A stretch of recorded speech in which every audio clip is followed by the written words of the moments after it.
আরজি করের প্রাক্তন অধ্যক্ষ যার বিরুদ্ধে ভুরি ভুরি দুর্নীতির অভিযোগ রয়েছে। নানা অভিযোগ, নানা দোষ, নিশানায় সন্দীপ ঘোষ। আরজি করের প্রাক্তন অধ্যক্ষ যার বিরুদ্ধে অভিযোগের পাহাড়। টাকা নয় ছয়, বেওয়ারিশ দেহ বিক্রি, মেডিকেল বর্জ্য পাচার, পাশ করাতে টাকা, টেন্ডারে কাটমানি, টেন্ডারে স্বজন পোষণ। অভিযোগের তালিকা দীর্ঘ। অভিযোগ, এই সন্দীপ ঘোষের জমানাতেই আরজি করে আসা বেওয়ারিশ দেহ ল্যাবরেটরিতে বিক্রি করে দেওয়া হয়েছে। এই চাঞ্চল্যকর দাবি করেছেন আরজি করেরই প্রাক্তন deputy super. Dead body scam আছে, উনি ডেড বডি গুলো ওয়ার্কশপের জন্য দিয়ে দিতেন, বিক্রি করে দিতেন। আনক্লেম বডি, পিএম বডি, এটা নিয়ে কমপ্লেন হয়েছিল, ন্যাশনাল হিউম্যান রাইট কমিশন থেকে তদন্ত করেছিল। অভিযোগ, টাকা নিয়ে ডাক্তারি পড়ুয়াদের পাশ করাতেন সন্দীপ। পোস্ট গ্রাজুয়েশনের ক্ষেত্রে রেট 8 থেকে 10 লক্ষ টাকা, আন্ডার গ্রাজুয়েটের ক্ষেত্রে রেট 4 থেকে 5 লক্ষ টাকা। ইচ্ছে করে করানো হতো। এরকম অনেক ছেলে আছে যাদের ফেল করিয়ে পাস করানো হয়নি। ইন্টার্নশিপ কমপ্লিশন খোঁজ করুন, অনেক ছেলে আছে যাদের ক্যারিয়ার উনি নষ্ট করে দিচ্ছিলেন। এরকম বহু অভিযোগ ওনার বিরুদ্ধে আছে। প্রত্যেকটা ইয়ারে একটা করে ফাইনাল পরীক্ষা হয়। সেই ফাইনাল পরীক্ষাতে তার প্রিয় পাত্রদের বেশি নাম্বার পাইয়ে দেওয়া এবং যারা প্রতিবাদ করতো বিভিন্ন ইস্যুতে তার বিরুদ্ধে, তার যত দুর্নীতি আছে সেই দুর্নীতির বিরুদ্ধে তাদেরকে ফেল করিয়ে দেওয়া এবং একজনকে একাধিকবার ফেল করিয়ে দেওয়া। এই অভিযোগ বহু ছাত্ররা বহুবার করেছে এবং সামনাসামনি করেছে। অভিযোগ, সন্দীপ ঘোষ অধ্যক্ষ থাকার সময় ব্যবহার হয়ে যাওয়া সিরিঞ্জ, স্যালাইনের বোতল, রাবার গ্লাভস, হ্যান্ড গ্লাভসে সব মেডিকেল বর্জ্য পাচার করা হতো। এ নিয়ে তদন্ত হয় বলে দাবি আরজি করের প্রাক্তন ডেপুটি সুপার আক্তার আলীর। বায়োমেডিক্যাল স্ক্যাম, বায়োমেডিক্যাল ওয়েস্ট, যেটা সিরিঞ্জ ইউজ, স্লাইন বোতল, রাবার গ্লাভস, হ্যান্ড গ্লাভস, এগুলো ইউজ, সেটাকে চ্যানেলাইজ করে কিছু বাংলাদেশি সিটিজেন এটাকে নিয়ে যাচ্ছিল এবং ওখানে গিয়ে রিসাইকেল করছিল। অভিযোগ, সন্দীপের জমানায় মাত্র 3 জন ঠিকাদার যাবতীয় কাজের বরাত পেতেন।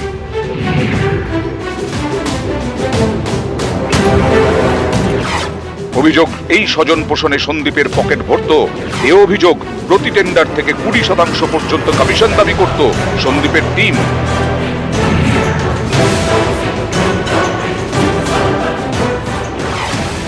অভিযোগ, আরজি কর হাসপাতালে বেআইনিভাবে পার্কিং এবং ক্যান্টিনও চালু করেন এই সন্দীপ ঘোষ।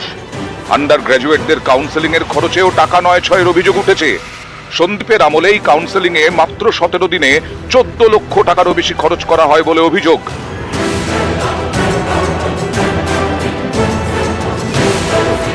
এক কথায় আরজি করের প্রাক্তন অধ্যক্ষের বিরুদ্ধে অভিযোগের পাহাড়। টাকা নয় ছয়, বেওয়ারিশ দেহ বিক্রি, মেডিকেল বর্জ্য পাচার, পাশ করাতে টাকা, টেন্ডারে কাটমানি, টেন্ডারে স্বজন পোষণ। সন্দীপ ঘোষের বিরুদ্ধে অভিযোগের তালিকা দীর্ঘ। নিউজ 18 বাংলা। সন্দীপ ঘোষের আরো কীর্তি ফাঁস। 2022-এর জুলাইয়ে হঠাৎই স্যালাইন সংকট হাসপাতালে, আর এই নিয়েও তার বিরুদ্ধে অভিযোগ রয়েছে। অভিযোগ, স্যালাইন নিয়ে কি দুর্নীতির অভিযোগ তার বিরুদ্ধে? প্রিয়াঙ্কা, 2022 সালের জুলাই মাসে এই ট্রমা কেয়ার সেন্টার, সেখানে উপস্থিত চিকিৎসকরা, নার্সরা, স্বাস্থ্যকর্মীরা হঠাৎ করে দেখতে পান যে এক ফোঁটা স্যালাইন নেই, এক বোতলও স্যালাইন নেই।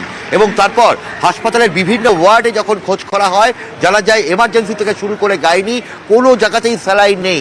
গোটা হাসপাতাল স্যালাইন শূন্য। এবং তখনই জানা যায় যে স্যালাইন সরবরাহকারী সংস্থা, তারা দিনের পর দিন ধরে তাদের বিল এখানে আটকে রাখা হয়। প্রায় কোটি টাকার মতন বিল আটকে রাখা হয় এবং সমস্তটাই তৎকালীন প্রিন্সিপাল ডক্টর সন্দীপ ঘোষের নির্দেশে। এবং সেই সংস্থা, সরবরাহকারী সংস্থা, তারা বলে যে তাদের কাছ থেকে এই বিল পাস করার জন্য সন্দীপ ঘোষ কমিশন চেয়েছে, তাদেরকে কাটমানি দিতে যাওয়ার বলেছেন। তারা সেটা রাজি না হয়, তাদেরকে ব্ল্যাকলিস্ট করা হয় এবং তারপর দ্রুততার সঙ্গে কামারহাটি সাগর দত্ত মেডিকেল কলেজ এবং কলকাতা মেডিকেল কলেজ থেকে স্যালাইন আনিয়ে পরিস্থিতি সামাল দেওয়া হয় এবং সে নিয়েও জল অনেক দূর গড়ায়। প্রিয়াঙ্কা, শুধু স্যালাইন নিয়ে দুর্নীতির অভিযোগ নয়, মৃতদেহ লোপাটেও সন্দীপ যোগ। এ বিষয়ে জানবো। অভিযোগ রয়েছে, অভিযোগ মৃতদেহ লোপাটেও সন্দীপ ঘোষের নাম, তার যোগ পাওয়া যাচ্ছে। প্রিয়াঙ্কা, এখানকার এই আরজি কর হাসপাতালের ফরেন্সিক মেডিসিন বিভাগের বিভাগীয় প্রধান, তৎকালীন বিভাগীয় প্রধান ডক্টর সোমনাথ দাস গত বছর জানুয়ারি মাসে অভিযোগ করেন যে হাসপাতালের মর্গ থেকে চারটি মৃতদেহ লোপাট, এবং সেই মৃতদেহের যারা নিকটাত্মীয় তাদের পরিবারও অভিযোগ করেন যে তারা তাদের দেহ পাচ্ছেন না, নিকটাত্মীয় দেহ পাচ্ছেন না। এবং তারপরেই জানা যায় যে সেই দেহগুলি 4টি দেহ সেগুলোকে উত্তর পূর্ব ভারতের একটি রাজ্যে সেখানকার একটি মেডিকেল কলেজে সেখানে ডেমনস্ট্রেশনের জন্য ভাড়া দেওয়া হয়েছে, এবং সেটা নিয়েও তৎকালীন যিনি বিভাগীয় প্রধান সোমনাথ দাস অভিযোগ করায় তাকে এই হাসপাতাল থেকে বদলি করে দেওয়া হয়। কিন্তু সন্দীপ ঘোষ তিনি বহাল তবিয়তেই বিরাজ করেন এই হাসপাতালে। বেশ প্রিয়াঙ্কা, বেশ, অনেক ধন্যবাদ অভিজিৎ।